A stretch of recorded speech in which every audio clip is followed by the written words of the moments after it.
एक बार नैमिषारण्य के निवासी ऋषियों ने संसार के कल्याणार्थ सूत जी से पूछा, हे सूत, कराल कली काल में लोगों के बालक किस तरह दीर्घायु होंगे, तो कहिए।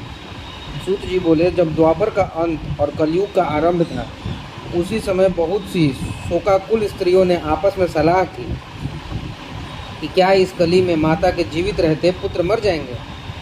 जब वे आपस में कुछ निर्णय नहीं कर सकी तो गौतम जी के पास पूछने के लिए गई।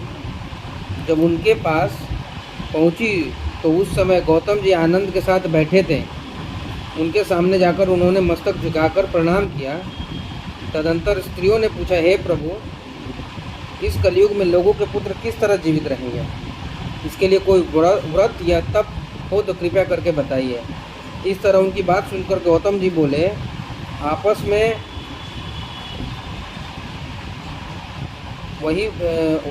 में वही बात कहूँगा जो मैंने पहले से सुन रखी है। गौतम जी ने कहा, जब महाभारत युद्ध का अंत हो गया और द्रोणापुत्र अश्वत्थामा के द्वारा अपने बेटों को मरा देखकर सब पांडव बड़े दुखी हुए तो पुत्र के शोक से व्याकुल होकर द्रौपदी अपने सखियों के साथ ब्राह्मण श्रेष्ठ धौम्य के पास गई और उसने धौम्य से कहा, हे विपेंद्र, कौन सा उपाय करने से बच्चे दीर्घायु हो सकते हैं? कृपया करके ठीक ठीक कहिए। धौम्य बोले, सतयुग में सत्य वचन बोलने वाला, सत्य चरण करने वाला समदर्शी जिमुतवाहन नामक एक राजा था। एक बार वो अपनी स्त्री के साथ अपने ससुराल गया और वहीं रहने लगा। एक दिन आधी रात के समय पुत्र के शोक में व्याकुल कोई स्त्री रोने लगी क्योंकि वो अपने बेटे के दर्शन से निराश हो चुकी थी। उसका पुत्र मर चुका था। वो रोती हुई कहती थी, हाय मुझ बूढ़ी माता के सामने मेरा बेटा मरा जा रहा है। उसका रुदन सुनकर राजा जिमुतवाहन का तो मानो हृदय विदीर्ण हो गया। वो तत्काल उस स्त्री के पास गया और उससे पूछा, तुम्हारा बेटा कैसे मरा? बूढ़ी ने कहा, गरुड़ प्रतिदिन आकर गांव के लड़कों को खा जाता है।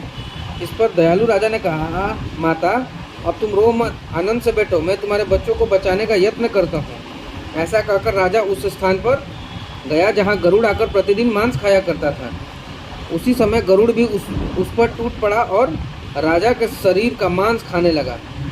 जब अतिशय तेजस्वी गरुड़ ने राजा का बायां अंग खा लिया तो झटपट राजा ने अपना दाहिना अंग फेर कर गरुड़ के सामने कर दिया। यह देखकर गरुड़ जी ने कहा, देवेनियों, मैं तुम कौन हो? तुम मनुष्य तो नहीं जान पड़ते। अच्छा, अपना जन्म और कुल बताओ। पीड़ा से व्याकुल मनावले राजा ने कहा, हे पक्षीराज, इस तरह के प्रश्न करना व्यर्थ है। तुम अपनी इच्छा पर मेरा मांस खाओ। यह सुनकर गरुड़ रुक गए और बड़े आदर से राजा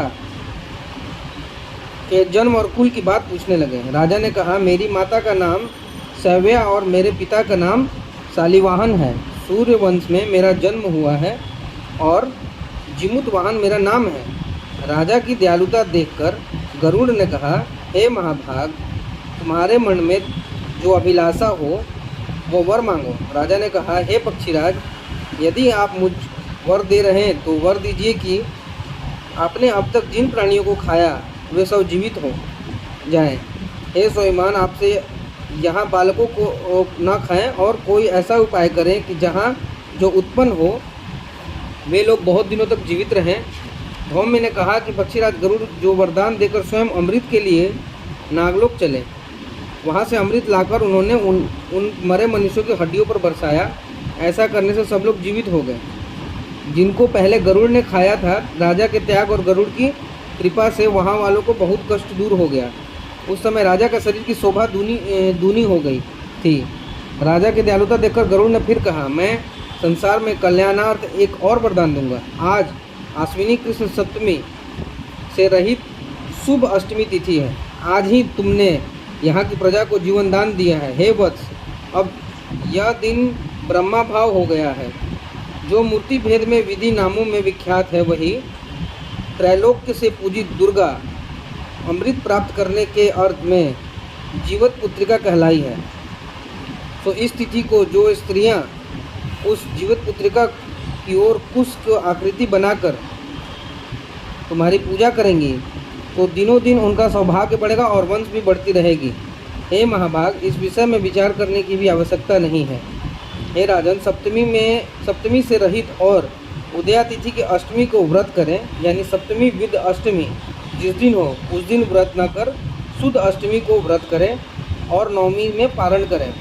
यदि इस पर ध्यान न दिया गया तो फल नष्ट हो ही जाएगा और सौभाग्य तो अवश्य नष्ट हो जाएगा। जीवित वाहन को इस तरह का वरदान देकर गरुड़ वैकुंठ धाम को चले गए और राजा भी अपनी पत्नियों के साथ अपने नगर वापस चले आए।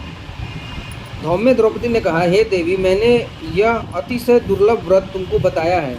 इस व्रत को करने बच्चे दीर्घायु होते हैं। हे देवी, तुम भी पूर्वोक्त विधि से यह व्रत और दुर्गा जी का पूजन करो तो तुम्हें अभी लसित फल प्राप्त होगा। मुनिराज धौम्य की बात सुनकर द्रौपदी के हृदय में एक प्रकार की कौतूहल उत्पन्न हुआ और पूर्ववासिनी स्त्रियों को बुलाकर उनके साथ यह उत्तम व्रत किया। गौतम ने कहा, यह व्रत और इसके प्रभाव के किसी एक चीली ने सुन लिया और अपनी सखी सियारन को बतलाया। इसके बाद पीपल वृक्ष की शाखा पर बैठकर उस चीली ने और उस वृक्ष के खोते में बैठकर सियारन ने भी व्रत किया। फिर वह चीली किसी उत्तम ब्राह्मण के मुंह से यह कथा सुन आई और पीपल के खोते में बैठी हुई अपनी सखी को सुनाया। सियारन ने आदि कथा सुनी थी कि उसे भूख लग गई और वह उसी समय 100 से भरे शमशान में पहुंची। वहां उसने इच्छा भर मांस का भोजन किया और चीली बिना कुछ खाए पिए रह गई और सवेरा हो गया। सवेरे वह गौशाले में गई और गौ का दूध पिया। इस तरह नवमी को उसने पारण किया। कुछ दिनों बाद वे दोनों मर गईं और अयोध्या के किसी धनी व्यापारी के घर जन्मी।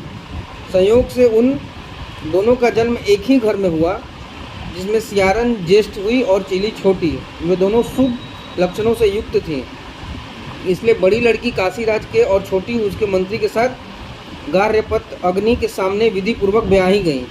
पूर्व जन्म के कर्म फल से वह मृगनयनी रानी हुई। जिस किसी भी संतान को उत्पन्न करती वह मर जाती थी और पूर्व जन्म की बातों को स्मरण करने वाली मंत्री की पत्नी ने अष्टवसुओं के सदृश तेजस्वी 8 बेटों को उत्पन्न किए और सभी जीवित रह गए।